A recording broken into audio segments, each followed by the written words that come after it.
Living with ADHD, the parts no one sees. If you live with ADHD, you'll know it's not just distraction. It's the exhaustion of trying, the guilt of forgetting, the frustration of knowing you're capable and still struggling. Today I want to talk honestly about the parts no one sees. But before we begin, I want to say something clearly. I'm not a doctor, I'm not a specialist, I'm not giving medical advice. I'm simply a woman with lived experience. And if you also live with ADHD, or you love someone who does, you may recognise some of what I'm about to say. Welcome. Come on in, get comfy, and let's sit for a while. My ADHD shows up in so many different ways. For example, right now, on my laptop, I have so many tabs open, and most of them I can't even remember what they're for. But I do know that I've kept them open because I need to refer back to them for something. This is usually because I've seen something that has piqued my interest, and I've deep dived into researching everything about it. I also have a spreadsheet full of links from previously opened tabs, so I can refer back to them at some point. But that point might have to be in my next life. ADHD isn't just about being distracted, it's about living with a brain that runs differently. When people hear ADHD, they often picture a child bouncing in a classroom. But many adults, especially women, were never that child. We were the ones who daydreamed quietly, forgot homework but got by on intelligence, procrastinated until the pressure was unbearable, seemed capable but internally chaotic. ADHD doesn't always look loud. Sometimes it looks like starting 5 things and finishing none, walking into a room and forgetting why, losing your keys again, feeling overwhelmed by simple tasks, hyperfocusing for hours on one thing and forgetting to eat. It's not laziness, it's regulation. Then there's the invisible exhaustion. One of the hardest parts of ADHD, especially as an adult, is how invisible it can be. People see the outcome.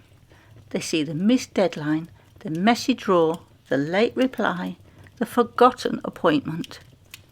They don't see the mental effort, the constant internal reminders, the mental lists, the don't forget, don't forget, don't forget loop. They don't see the guilt that follows, the quiet shame of thinking, why can't I just do simple things consistently? ADHD isn't an absence of focus. It's inconsistent focus. You can hyperfocus for hours on something interesting. Completely absorbed, brilliantly productive, creative, energized, and then struggle to send one simple email. It's confusing, even to yourself. You think, if I can do that, why can't I do this? But ADHD isn't about intelligence. It's about how the brain regulates attention and motivation. And motivation doesn't always respond to importance.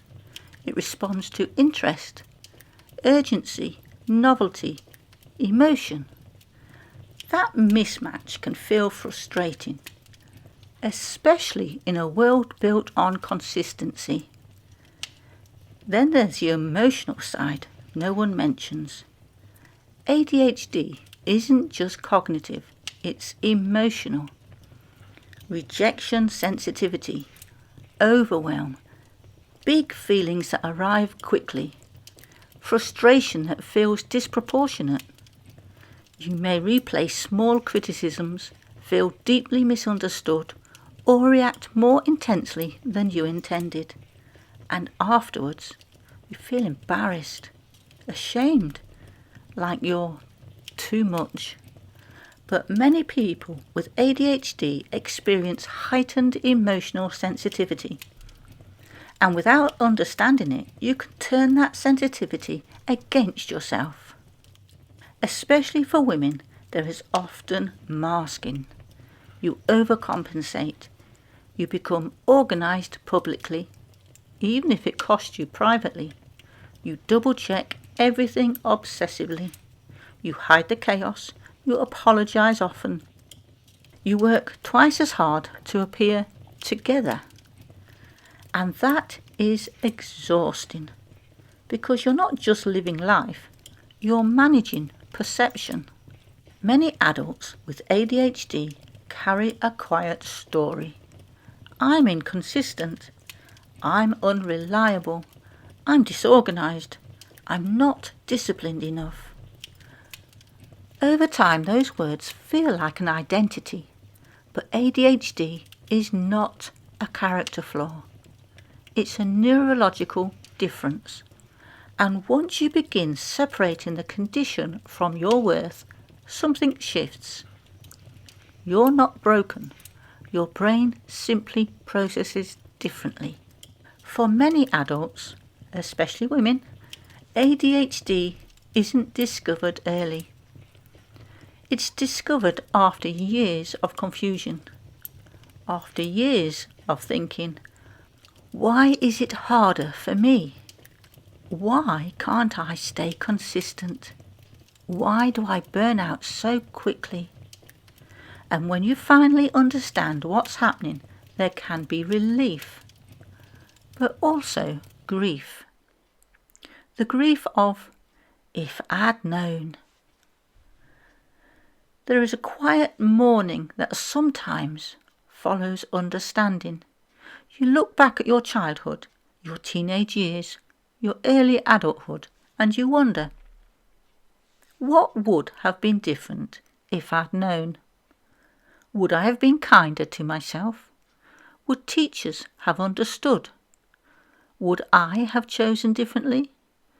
Would I have stopped believing I was lazy? That grief is real. It's not dramatic, it's reflective.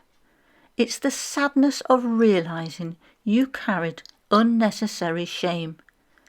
And that takes time to process. Once you understand your brain better, you begin to reinterpret your past. That lack of discipline, actually executive dysfunction. That oversensitivity, actually emotional dysregulation. That procrastination, often paralysis from overwhelm. It doesn't erase responsibility, but it removes moral judgment. And that distinction is powerful, because shame rarely improves behaviour. Understanding does. One of the biggest shifts comes when you stop trying to force yourself into systems that don't fit. Traditional productivity advice often assumes consistent motivation, but ADHD brains respond differently. Instead of asking, why can't I just push through? You start asking, what makes this easier for my brain? Maybe it's timers instead of long to-do lists, breaking tasks into absurdly small steps, body doubling, working alongside someone, external reminders instead of mental ones, visual cues instead of memory reliance. Not because you're incapable, because you're strategic. Many people with ADHD experience energy in waves. High output, then crash. Creative bursts, then depletion. It's not a lack of commitment. It's regulation. When you learn your patterns, you can plan around them instead of fighting them. You can schedule demanding tasks during high focus windows. I'm usually the most focused first thing in the morning. You can protect rest without guilt during low ones, and that reduces burnout. ADHD is often framed only in terms of struggle, but there are strengths too.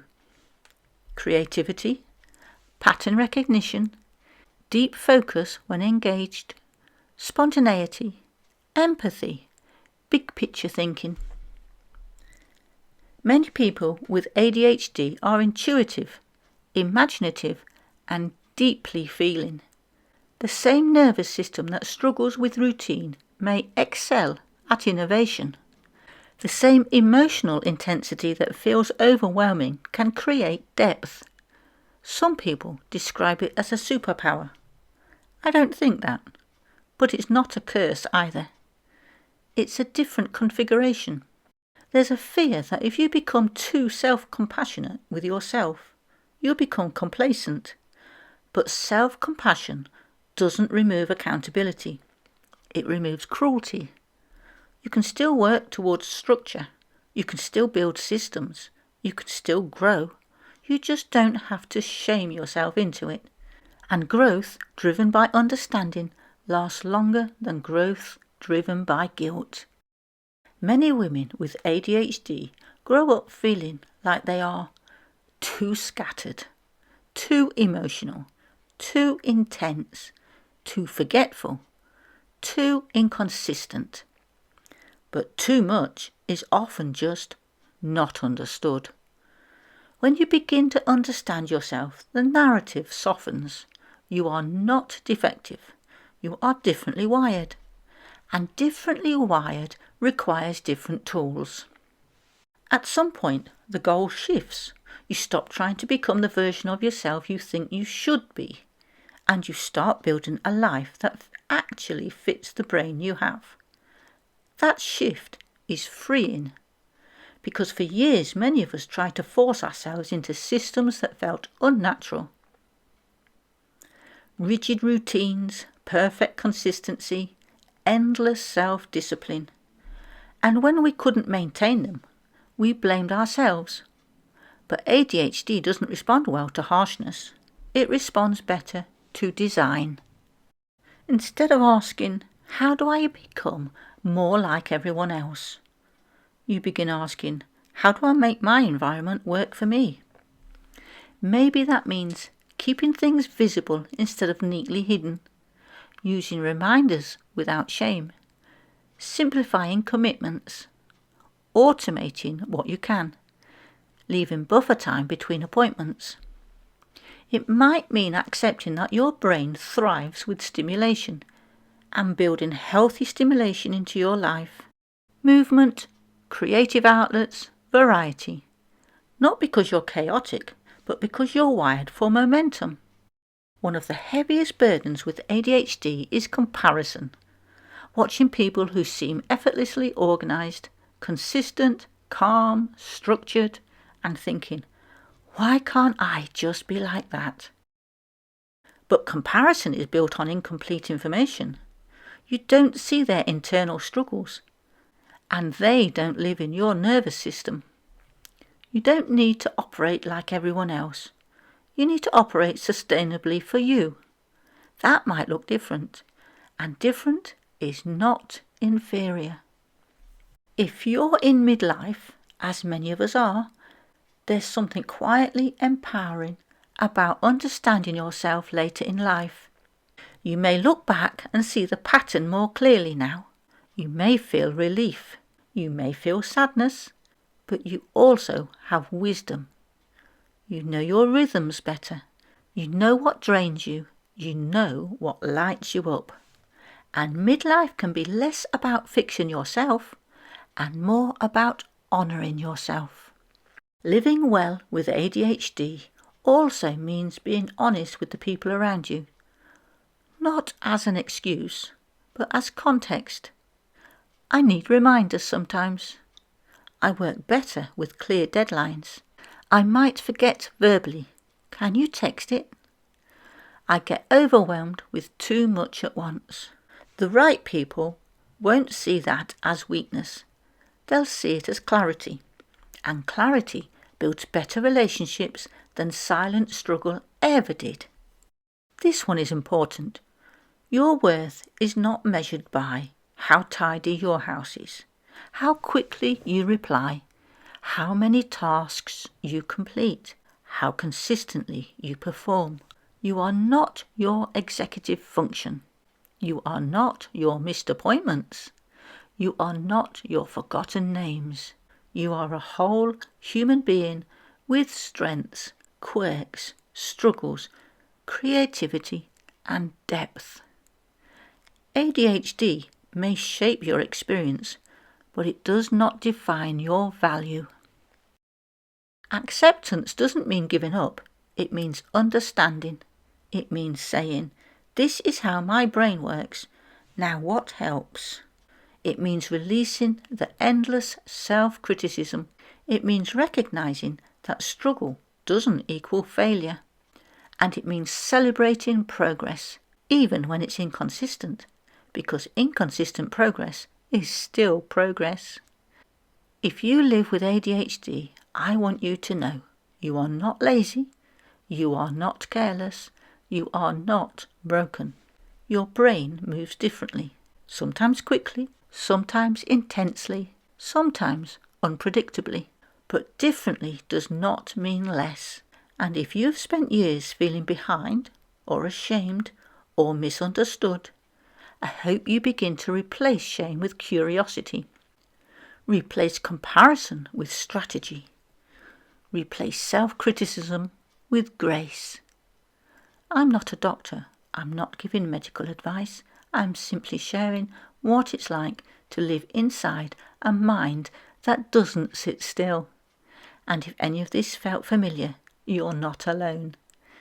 Thank you for sharing your time with me. Take gentle care of yourselves, and I'll see you in the next one.